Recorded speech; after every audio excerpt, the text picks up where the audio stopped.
Hi everyone, I hope you are doing well and welcome back to the AI Tech Explained Right channel, a place for AI professionals and enthusiasts to stay updated with AI advances. In today's video, I will talk about Lumiere, a text-to-video diffusion model designed for synthesizing videos that portray realistic, diverse, and coherent motion, a pivotal challenge in video synthesis. One of the biggest advantages of having this kind of technology is that it creates space for a wide range of content creation tasks and video editing applications, including image to video, video inpainting, and stylized generation, to name a few. Before diving in technical things, guys, let's see what Lumiere is able to do. So let's start with the demo available in Lumiere video GitHub webpage. I will put the link to the webpage in the video description. After that, we will explore other examples that I cherry-picked from the Lumiere video GitHub webpage.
I hope you liked the demo, guys. So if we start with text to video and we take the example of US flag, the prompt is US flag waving on massive sunrise clouds.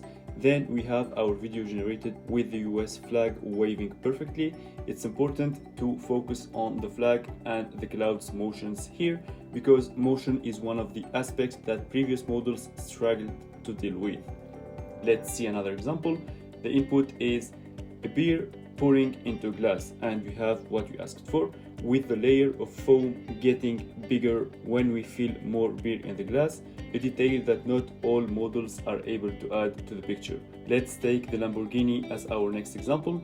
The input is a red Lamborghini Aventador coming around bend in a mountain road. Guys, the way the Lamborghini is rotating and how the landscape is changing is mind-blowing. And even better, look at the reflect of the other side of the road that we see on the car when it's rotating. This is amazing, guys. Let's take another example here. The input is confident teddy bear surf rides the wave in the tropics. And here we have to admit, guys, that teddy bear is really riding the waves. And look at these details. The waves are crushed with the plank, and we even see the plank shadow on the sea. The model made light and shadow play across the scene with lifelike subtlety. Our next example will be the chocolate syrup pouring on vanilla ice cream. Look how the syrup is finding its way on the cream. Even the front of the cream moved a little bit when more syrup poured on it. And the other examples are amazing too, guys, so I invite you to go and check them out. Let's move to image to video examples now. Here we have the famous teddy bear running in New York City, a famous example which became kind of benchmark to evaluate this kind of models. Look at the video. Colors are vibrant and true to life, with every shade vividly captured. Let's look at the second example. We give this picture to the model and a prompt saying a man smiling and waving, and we have what you asked for. We see that movements flow smoothly, mimicking natural motion perfectly. In the next example, we have the pharaoh smiling and shaking his head as we asked. Here we ask for a woman look tired and yawning while giving the Mona Lisa picture. Look how the model transformed Mona Lisa picture to answer to the prompt. Emotions are portrayed with a depth that stirs empathy. Now look at this giraffe eating grass. Facial emotions are rendered with astonishing realism and emotion. And the other examples are amazing too, guys, so invite you to go and check them out as well. If we check the stylized generation now, by using a single reference image, Lumiere can generate videos in the target style by utilizing fine-tuned text-to-image model weights. Let's have this Goldie image, for example, as a reference and ask for a swan swimming in a lake. Here is what we have. Another example we have here, we give this image as a reference and we ask for a bear dancing, and this is our style dancer. As you see, guys, you have many other examples, so don't hesitate to go and explore them. Furthermore, we can extend the off-the-shelf text-based image editing methods to edit consistent videos. Like in these examples, we have source videos on the left and we ask for the same videos but made of wooden blocks, origami folded paper art, made of colorful tall bricks, and at the end made of flowers. This is amazing, guys, isn't it?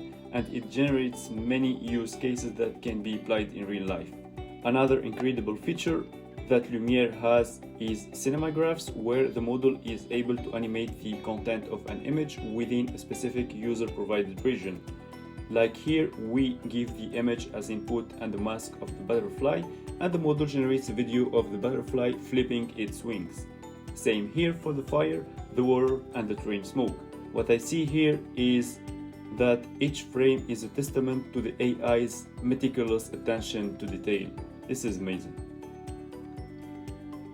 And last but not least, let's check out the inpainting, where a masked video is given to the model and the model fills in the gaps as if it was one piece from the beginning.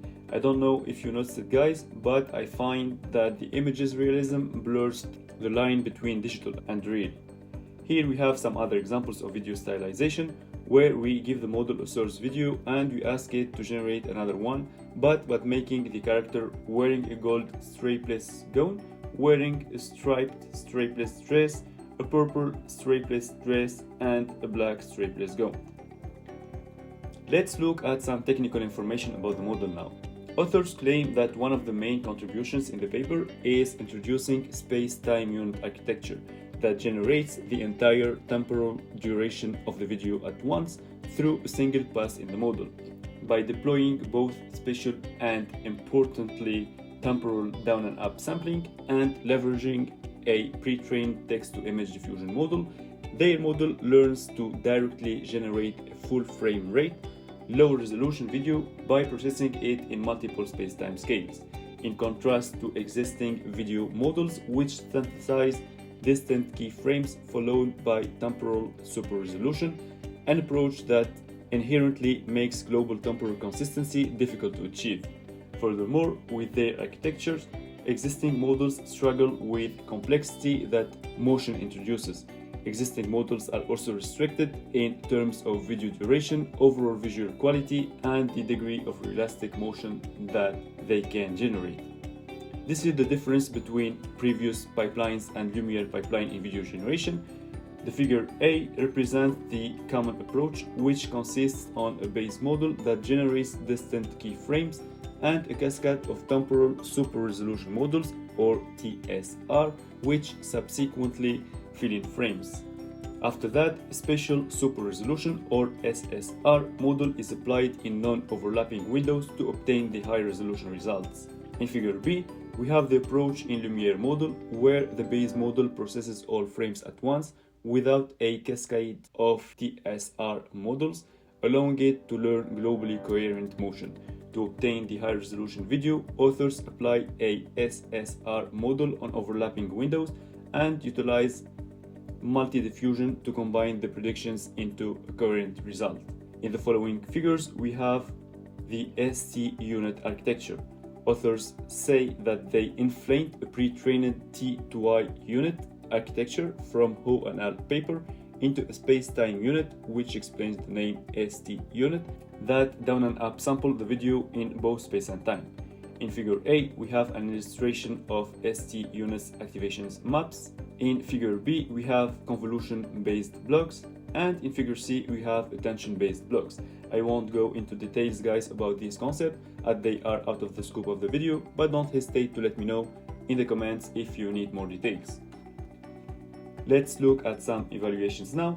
In this figure, authors compare their method with Imagen Video, Pike, Zero Scope, Gen 2, and Animated Diff for video quality and text alignment, and with Pika, SVD, and Gen 2 for video quality.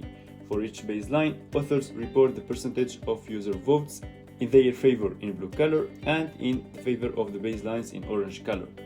As we see in the figure, authors' method was preferred by users in both text-to-video and image-to-video generation, and I would vote in favor of this paper authors as well, based on the models that I used in the past. So this is it, guys, for today. Thanks for watching. I hope you liked the video. Don't hesitate to put a thumb up if it's the case, and please don't forget to subscribe to the channel to have more videos like these ones. Don't hesitate to put a comment if you need more details on any concept about which I talked so far, and see you next time.